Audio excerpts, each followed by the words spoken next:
Hey, I'm Decathlon Gamer. Welcome back to PCM20 Career Mode, episode 169. We sit on board with Anthony Telford. I was just going to start up here at a few kilometers and decided to start up now so you can see what's going on. Telford, out with an injury. He has withdrawn, so we have lost one of our key classic riders quite early in the classic season. We'll see how long he's out for, but I would imagine that we're going to lose Telford for a good while, and that's pretty problematic. So not a good start to our classic season with a solo fall in the rain that has rendered us a man short. Very key man in Anthony Telford. Now is Jorgensen? Oh yeah, he's our highest cobble rating too. Telford.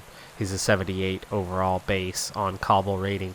He's not much else good for us, but he's one of our only shots at the bigger cobbled classics races where you have a lot of cobbled sections. So you can almost now say farewell to any sort of top 10 chance in a race like Paris-Roubaix, Ronde van Vlaanderen. We're pretty well screwed for those upcoming. Just hanging on through there. Big split in the group. I mean, this already could be it. That was unexpected to have that big of a split that early on, but there it is, and we definitely need to up that effort. For the moment, things are back together, but I don't know if that's going to hold terribly well. We saw some splits earlier on, but we're at that stage now with 60k to go that these splits are going to start becoming permanent and not just temporary. By many riders. The percentages are very high. There's a rider trying to break away from the bunch. Jorgensen trying to help Amanatoglu through here, and Amanatoglu just not that good on the cobbles. And now we hang on. I don't know what happened there. We got a big group that kind of split things off. I'm wondering if I need to be committing the riders to make up that ground. Or committing one at least. We're close, and the chase is still coming on pretty hard, so we're okay for the moment. But we've got to keep an eye on that. This was my time to get water, but I got distracted with us getting split off, and I'm not sure what to do, when to do this one.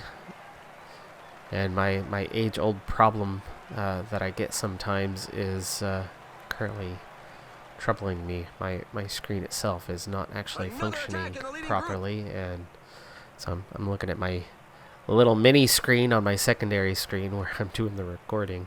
You can see it, but I can't. There we go. Now it's back at... Oh, Amanatoglu? Seriously, dude? I just cut out again. Rajkovic also missing out. I thought Amanatoglu was the one who had been furthest back. So we got two riders, and Makine is here. Makine is our leader for the day. Rajkovic on a -2, not going to help us. We got three riders off the front just ever so slightly. 36 in that group. Only two is definitely not a good sign, and when you're rolling in 88, that's and getting dropped anyway, that's definitely not a good sign. But this is not as bad of a cobbled race, the E3 Bink Bank Classic here, compared to some others. But these 21 need to make up some ground. We can't have them going backwards like this. Come on, Amanatoglu. Stop getting caught behind the slow rider. Same for Rajkovic. It's like total standstill at the moment. He's off on his own. The team sponsor won't be disappointed. The riders really have to be vigilant on this cobbled section. The vibrations really take it out of you. We just split off from each other just like that. Okay, well, let's reevaluate. Rajkovic way too far behind.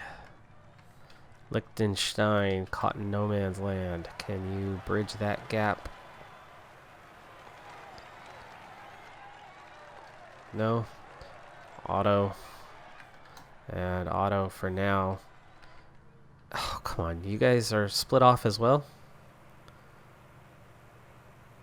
It's the last cobbled section.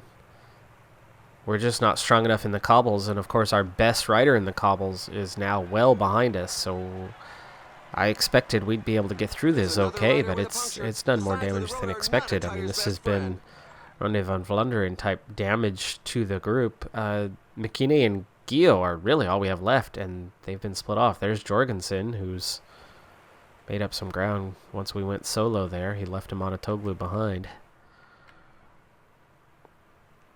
But we are missing out big time at the moment. Gio still protecting Makine, and we're going to have to try to get involved in the chase here pretty soon. But let's get over this climb. It's flat from there.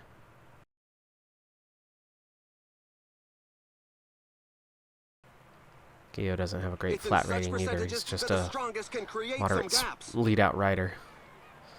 79 cobble rating, and he couldn't pull Makine through that. I think it was the climb as well that was doing us in. 22 riders left ahead of us, but that's a 2-minute gap. Seriously? Ouch. And you can see that this is just not going to come together. We need some support from... There's Bystrom, who we were looking for. DeWolf, and Gio's been dropped. And Makine has ridden off solo. We've got 15 kilometers to the finish line. 15K away. He's now just a minute behind a chase group, the front 22 split in half, and he's done.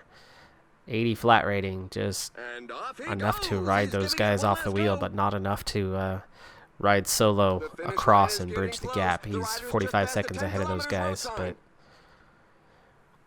yep, today has not gone according to plan. 8K to go, and we're going to barely squeeze inside the top 25. We keep that gap at, well, we had kept that gap at 45 seconds. And we gap in front actually went massive. Duel takes the win. Van Aert as green. And yep, we finished right where we left that group behind in 23rd. Gio finished right there in 27th. Still, Jorgensen had caught up to him just before the end. But ouch.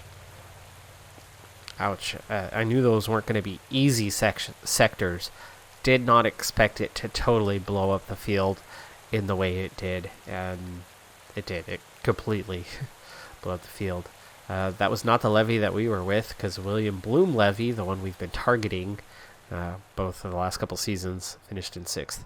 Zeta, again, every opportunity to win, and we never see him on the podium. Never. I mean, I think the guy's won like 2 stages since he left our team 6 years ago. And yet he's one of the greatest riders. And we, with him, won constantly. Man, oh man, do I miss Zeta. And Rodriguez, of course. We move forward to Ghent-Wevelgem, and I underestimated the difficulty of the cobble sections at the Bing Paint Classic. Here shouldn't be anywhere near as much of a problem. There's far fewer sections. There's far less undulation out on the course, and so with just under 100K to go, we should be okay to get the sprinters to the end on this one and see it out as a sprint finale. Now, at the moment, we've got 25 in the Peloton. However, I think the 140, all or most of the chase group will catch up to us. I don't know why there was even a split here. I didn't see any sort of crash, and the undulation shouldn't have caused that sort of split, but you can see some of them are coming back on now anyway. Extra pain and suffering in those legs of the groups that were chasing us down, so that's a good thing. 63 riders left. Small gap. The 102 are about to bridge that and reconnect with us. We've got 10 left out front at 1.5 minutes. There we go. For the moment, it's all together with 78K to go. We're going to need to get water one more time. We're starting to see fatigue in the legs of Liechtenstein, Gio, and Jorgensen helping their teammates out. Peloton back under 70 after a crash has split the field yet again. There's one of those cobbled sections, but otherwise we're setting ourselves up for that final run-in quite soon. And at the moment, actually, they're showing us as a breakaway group of 39. Coming back together yet again. 88 chasing 10. I'm starting to wonder if a group or one of these groups somewhere along the line is definitely not going to be seen again. I think those back groups are probably fatigued to the point where they're out and not just experiencing these splits for random reasons. That doesn't mean that we're not going to reconnect with a group or two behind us, as there you go, point being 5-star section, and Liechtenstein's still pushing. It's super short, but that's yet another flat tire. It's time. It's time. This is the difficult bits. 65 chasing 10, 63 chasing 10. One And thing's here we for go, sure when next it comes to section, cobbled another short sections, one. there will always be a fight And at the again. front as the riders enter. It's vital to be at the front to avoid falls or breaks in the peloton. And you can see this is There's just now not more as than a minute difficult between the as the breakaway others. and the pack. It's 5-star, Some team but it's managers really want to short. appreciate the fact that there is a Okay, breakaway, one big one even though the left, pack and I has believe increased it's on the speed. descent following the climb, so it's not that hard to A leader is manage and down. get through. The team So we're plans looking could pretty well good. be turned At the moment, now it's upside just down. 33. We're still chasing those The 10, rider but has we're not fallen, far and behind he's them. not getting back up. And they're It starting to looks like split off he'll from have each to other, abandon the so race. this We've is just learned of a going to make fall. life Let's easier on hope that trying to all catch riders them. will get up By the way, quickly. update on Anthony Telford, who crashed out in that last race. Telford is done. Telford is going to be out for only a 3 to 4 weeks is all, but that's missing the classic season. So that is enough to render him useless to us, unfortunately. So we now have Eric Butt to take over the protection of lead sprinter Reykjavik. McKinney also, they're both on zeros for their race day condition. They're blinking red at an 84, so let's take care of that. Make sure these guys stay put. We're starting to reel in those breakaway riders. Last 3, shoulders bobbing on at least 2 of those riders, so we'll catch up to them shortly. And these are the last few climbs of the day. Lichtenstein's gone out the back. Seeing quite a few. Connor Joyce, Tish Banut, Jasper Stuyven, all out the back. And now it's just 35 riders chasing 3. Those other guys were right there. There's that last breakaway being brought in. Here we go. Undulation through here. Go ahead and gel up. I've not been using the gels properly so far. Gio's about to get dropped. He's not the only one, as not Pavel, but the other Rodriguez, and they're both on that same team. Go out the back.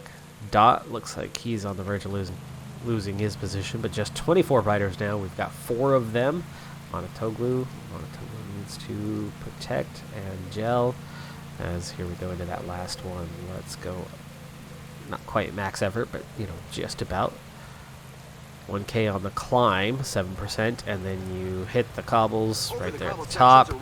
Oh, Eric Butt with a puncture. Luckily, it was Eric Butt and not one of our leaders. As he's going out, set him to auto, and now we're looking at 27 riders at the front, so the number actually somehow went up. Currently, nobody's pushing too hard. We certainly hope somebody will.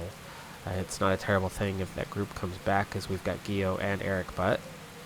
So that gives us a 5-man lead out, and I've got my sprinters here, so I'd be okay with that with 26K to go, but I'd rather see a small group at the finish and not have to worry. Is there any sprinters that we can see? Banut, Sagan.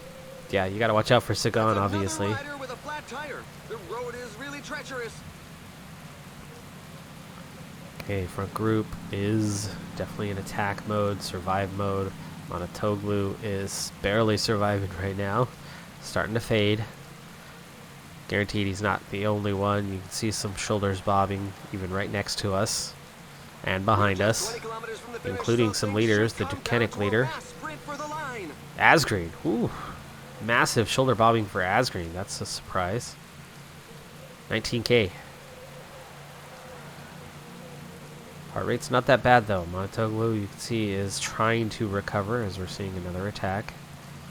I'm not trying to respond to attacks right now. I'm letting the others do that.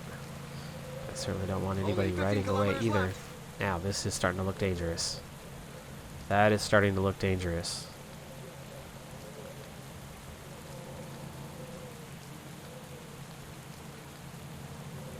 None of them are the sprinters. That's all your classics riders going away for their late push. And Zeta. Zeta's chasing it down. Okay, we're good. Zeta's got a great flat rating. Man, I miss this guy. Another flat tire. I think I miss him more than I miss Rodriguez. Of course, I haven't had as long to miss Rodriguez, and I've had a long time to miss Zeta. And we've had GC replacements along the way, and that's a lot of the riders that I sign on are GC guys. So I've had that element. I haven't been missing that element. Now, it looks like we're probably going to be riding for McKinney, as Reykjavik is a bit more tired than McKinney. So there's your natural selection between the two. McKinney. Oh, there you go. There's Monotoglu back. 21 chasing 3.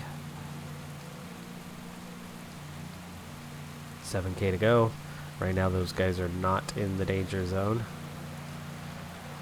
And Zeta, the one burning his legs out to chase this thing down. It's good for me.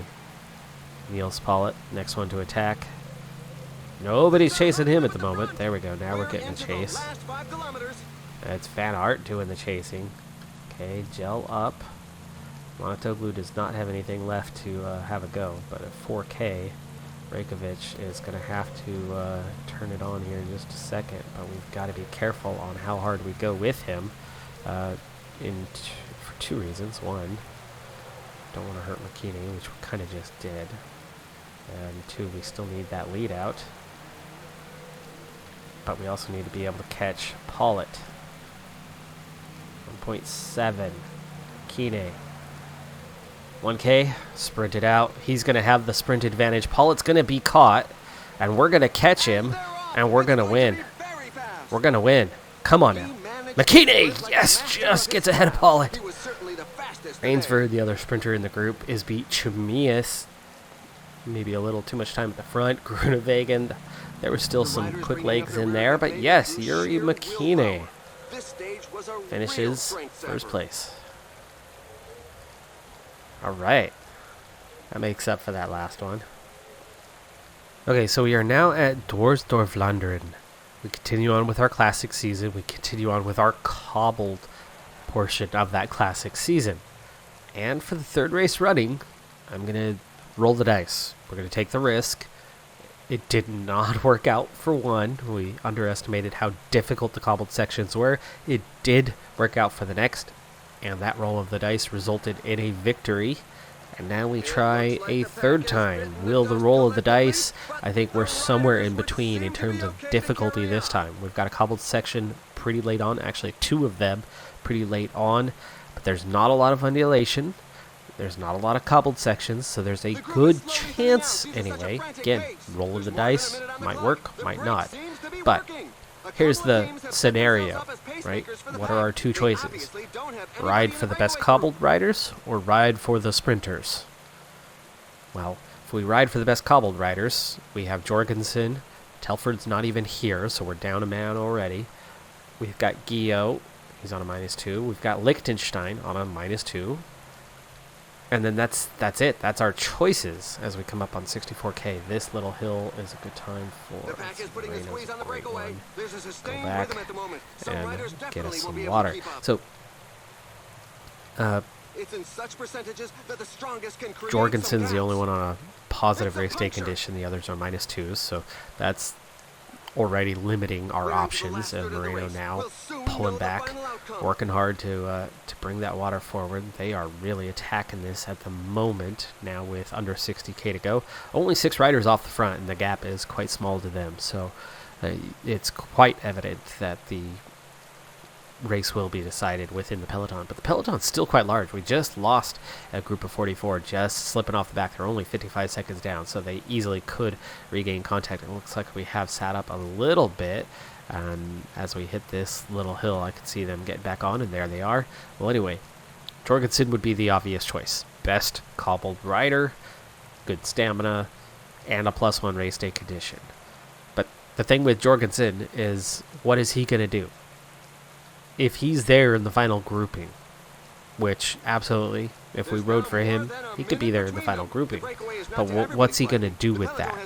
He's got no capability in the sprint. He's got no resistance for that. He doesn't have a flat rating for that. He, at best, is going to squeeze inside the top 10. So, is a top 10 worth it? Is throwing away a top 10 worth it for the alternative? Well, what's the alternative?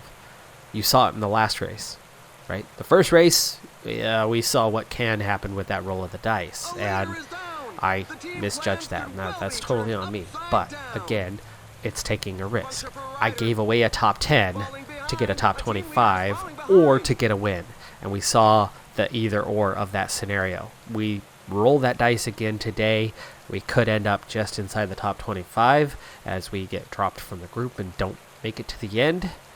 And we see a small split there, but those were lead-out riders who all sat up instantly, so they're back together. At the moment, just 36. There's a crash. Tosh van der Sande and a couple others right in the middle of the peloton on a skinny road. That opens a gap. Now there's only 23 chasing, so we're looking at about 60 or less left in contention. 5 on the front, 32 in the peloton, 22 in the chase group, 1 rider in no man's land, and there's probably enough of a gap behind that you can just about rule out all those other riders. 44K to go. We've got 2 more climbs left. That's what's up. That is what is up next. Just on the other side of this town, we'll have a climb, and then we've got 3 more cobbled sections, 1 lengthy, 2 short. I worry about those 2 at the end, though, and our sprinters, but by that point we'll probably be set up in a sprint train, pulling with those cobbled riders. Right now we're managing an 85. Everybody's doing okay. Gio, Moreno, Liechtenstein a bit tired. A little bit of fatigue in the legs of our sprinters, but so far so good. Climbs and the lengthy cobbled sections are the ones that are going to make me the most nervous. Now there's only 1 minor climb left and 1 lengthy cobbled section, so we're getting pretty close to passing the obstacles that then will set us up for that sprint finish, where I think we're probably looking at no worse than a podium or a top 5 anyway. I mean, I think we could easily pull a top 5 if we're still there at the end, and then certainly have a shot at the win.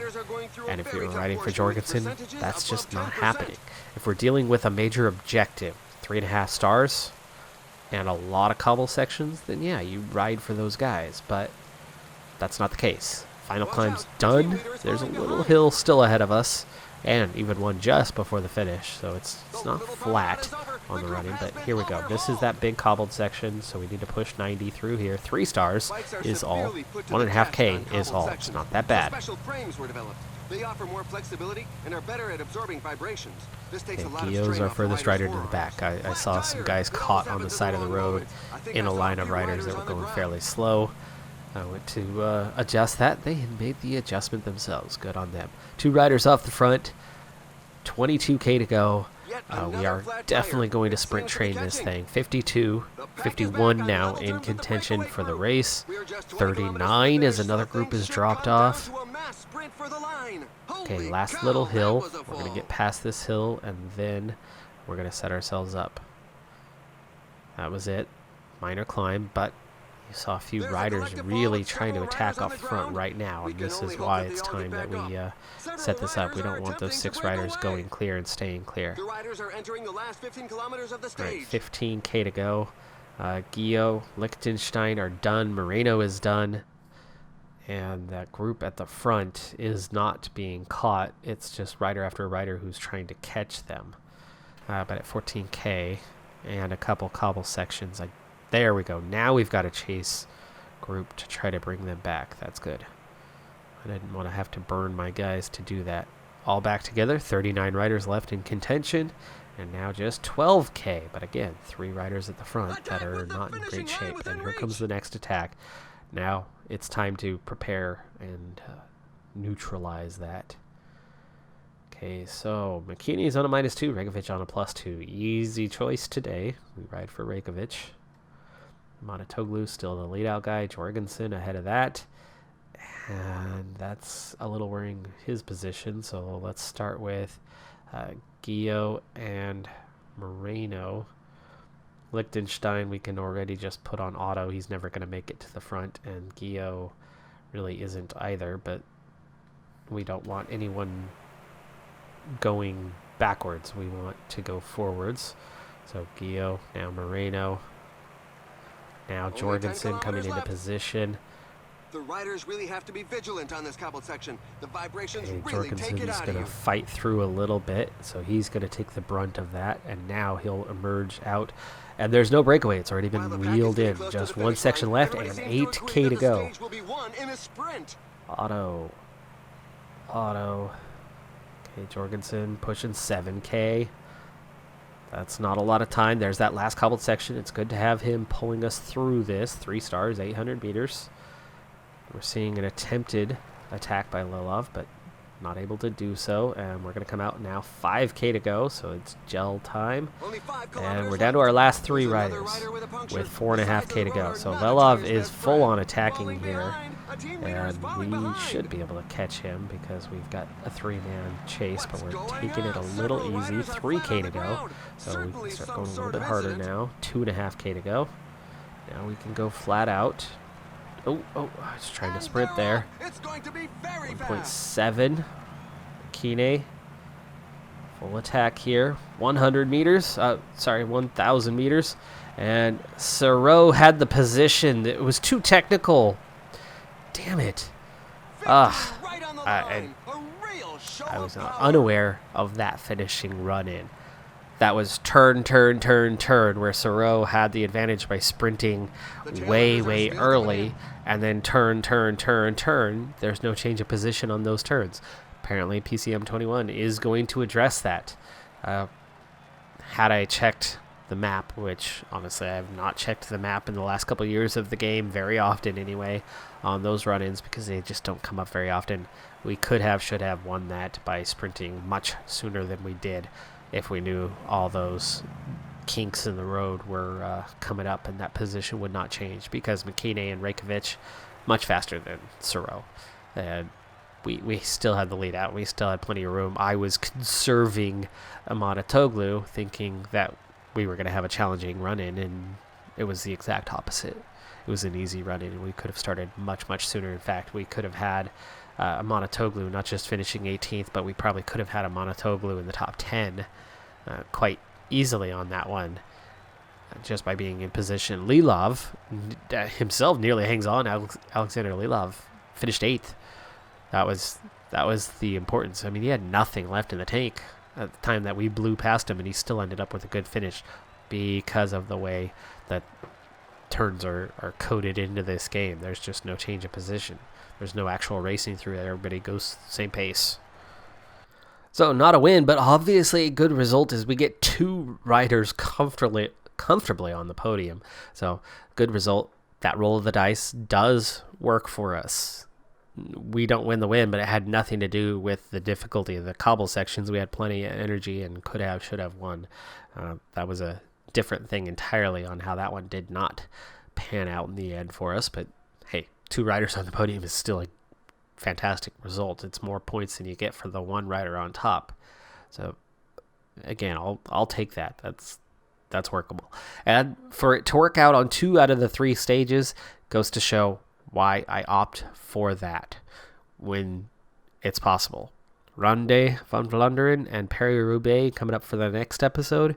It's not going to be possible on those races. No way is it going to happen. So we'll have to ride for our Cobbled guys, and of course our best one out injured for another week and a half, 2 weeks. So he will miss out on those races. It's going to make it difficult. I don't expect much from next episode, but we'll give it a shot. See what we can do. I'm Decathlon Gamer. Thanks for tuning in. Be sure to hit that like button. I'll see you next time. Have a good one. Be safe out there, and bye for now.